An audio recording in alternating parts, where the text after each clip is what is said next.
Hi there, Thor owners. Today in your 2021 Thor ACE, we'll be taking a look at and showing you how to install Roadmaster's Nighthawk Tow Bar. This tow bar is available in a couple configurations depending on the base plate that you have. It's available with just the regular Roadmaster that connects to any Roadmaster base plate. And we're showing off today the Blue Ox version that just has the ends changed out on them, so that way it'll hook to any Blue Ox base plate. And it's probably my top pick, especially if you're going to be going with a direct connect solution. The Nighthawk has an 8,000 pound carrying capacity, so it should work with just about any vehicle you'll want to hook it to. There's very few vehicles that are going to exceed that capacity. This one also has a slew of premium features. One of the first things you'll notice is that it's a non-binding tow bar, and that's what our levers do here. And these levers are larger than what they are on some of the other tow bars, which makes it even easier to get your tow bar released when it's in a binding situation. Oftentimes when you flat tow your vehicle and you get to your campsite, you may not be able to park perfectly in a straight line and on level ground that's completely across. If there's any differences in your vehicle and your motorhome, it can cause the arms to stay in their locked position and bind up and make it very difficult to remove these pins. By pulling on our lever here, it will release the arm from its locked position, and it adds just a little bit of play into it, and that little bit of play is all you need to be able to get these pins removed in most situations. A binding tow bar is not going to have a lever like this, and a lot of times you're going to need a hammer or a mallet to be able to get those things released. Another thing I really like about this tow bar is that it comes with your safety cables and your wiring, so that's a couple of less things that you have to think about, and there is cable management provided in the tow bar. So it's like an all-in-one package here with all of your connection devices that you would need to go from your motorhome to your vehicle. Really all that's left at that point is usually the breakaway cable for your braking system.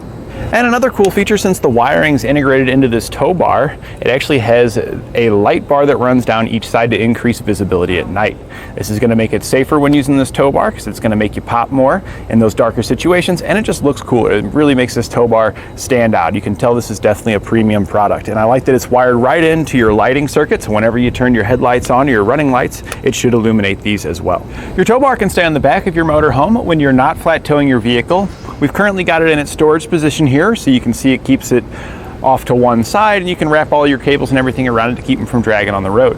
We also have storage bags available here at e-trailer, so you can protect your tow bar and everything that's going to be attached to it from the elements. That'll just help extend the life of all of your components and make sure that they look nice for many years to come. Now, you may not need a high-low adapter. The best way to find out is to take your motor home and pull it right up to the front of your vehicle here, and then just check the height difference between the two. So our motorhome here sits about 1.5 inches higher than our vehicle, and as long as you're within a 3-inch plus or minus, you're good to go. You do have the option if you wanted to get a high-low to bring that closer together, but as long as, again, as you're within 3 inches, everything is okay. So after you've made all your measurements and you've determined whether or not you need that high-low, this is pretty much exactly what you're looking for right here. This is very close to level, and our customer should have a good towing experience that shouldn't degrade the life of his suspension components. Now, when you're ready to attach your tow bar with your Blue Ox base plate, you'll need to insert your arms. You can see they have a pin on them there. And these are pretty easy to insert. You'll just simply push it into place and then give it a twist until it locks in. We'll do the same thing over here on the other side.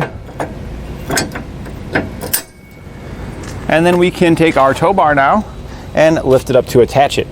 Now, we're using a Roadmaster tow bar, but it does have the adapters pre-installed on it for our Blue Ox base plate, so it should attach directly to it. We'll just lift it up, and then we'll hit the lever here to release it out of the storage position, get it off the head of that bolt. We can spread our arms apart, and then these will extend out so we can connect them. We can then lift up on our tow bar and bring the 3 lugs in line with the attachment point on our base plate.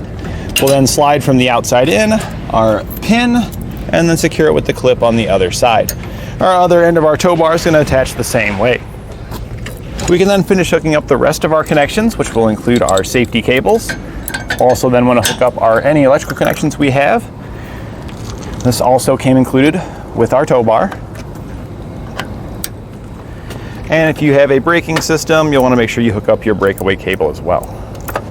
When attaching your safety cables, you'll want to cross those. So I've hooked the driver's side to the passenger side on the motorhome and vice versa with the other safety cable. That's going to create a cradle here at the front, so if we did have a catastrophic disconnect, it'd keep our components from digging down into the pavement.